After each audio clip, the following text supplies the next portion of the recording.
মুহাম্মদ সাল্লাল্লাহু আল্লাহ বললেন না না উল্টা পাল্টা আবদার করো না, ওই নবুয়তি দিয়ে দেয়া হয়েছে।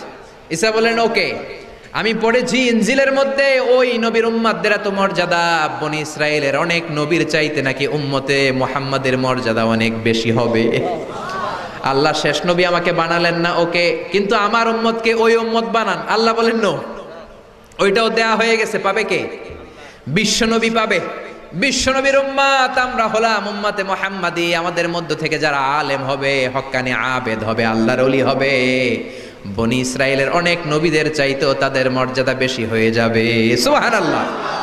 এবার উনি চোখের পানি ছেড়ে দিলেন। আল্লাহ দোয়া করলাম আমার শেষ নবী বানান, বানালেন না।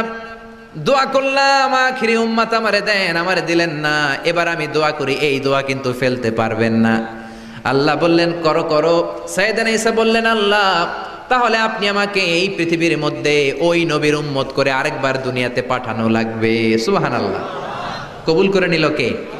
পৃথিবীতে একজন নবী এখনো মরে নাই, কি নাম? ঈসা আলাইহিস সালাম। উনি আসবেন ইমাম মাহাদির 7 বছর যখন হবে, তার গভর্নিং 7 বছর চলে যাওয়ার পরে আসবেন। ঈসা আলাইহিস সালাম যখন আসবেন, এসে দাজ্জালকে অ্যান্টি খ্রাইস্টকে নিজ হাতে হত্যা করবেন। চিল্লায় বলেন ঠিক কিনা? এটা ছিল ঈসা নবীর দোয়া।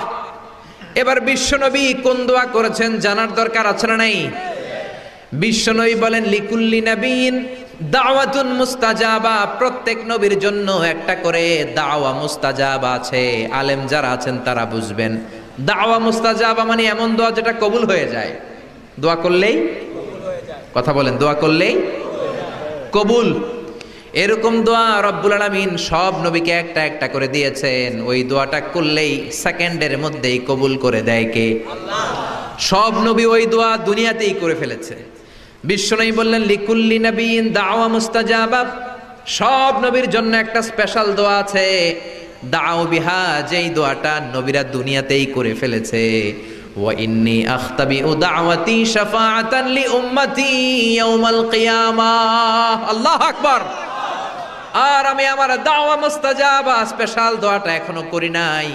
আমার দোয়াটা এখনো আমি জমিয়ে রেখেছি।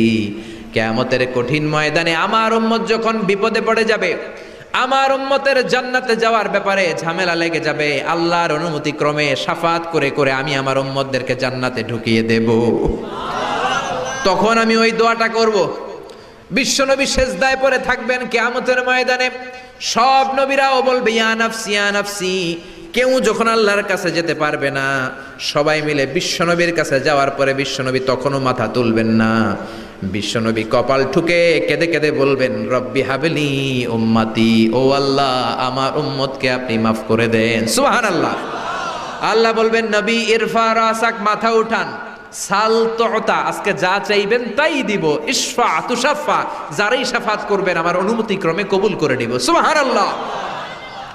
বিশ্বনবী চাইলে ওই দোয়াটা দুনিয়াতেই করতে পারতেন অন্য নবীদের মতো, ঠিক কিনা? অন্য নবীরা যেমনি নিজেদের প্রয়োজনে ওই দোয়াটা দুনিয়াতেই করেছে, আমার নবীকে ওই রকম করেছে নাকি? তার মানে আমার নবীর আমাদের জন্য মায়া বেশি না কম? আমার জন্য রেখে দিয়েছেন ওই দোয়াটা, আপনার জন্য রেখে দিয়েছেন দোয়াটা, আমাদের জন্য দোয়াটা রেখে দিয়েছেন। আমরা যখন কিয়ামতের ময়দানে বিপদে পড়ে যাব, বিশ্বনবী দোয়া করে করে আমাদেরকে জান্নাতে ঢুকিয়ে দিবেন, ঠিক কিনা? বিশ্বনবী দুনিয়াতে কম আঘাত সহ্য করেন নাই।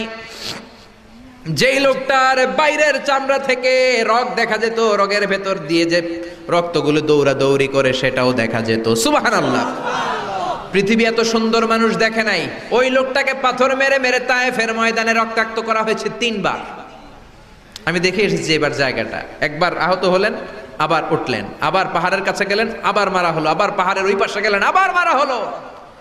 3 বার পাথর মারা হলো। বিশ্বনবী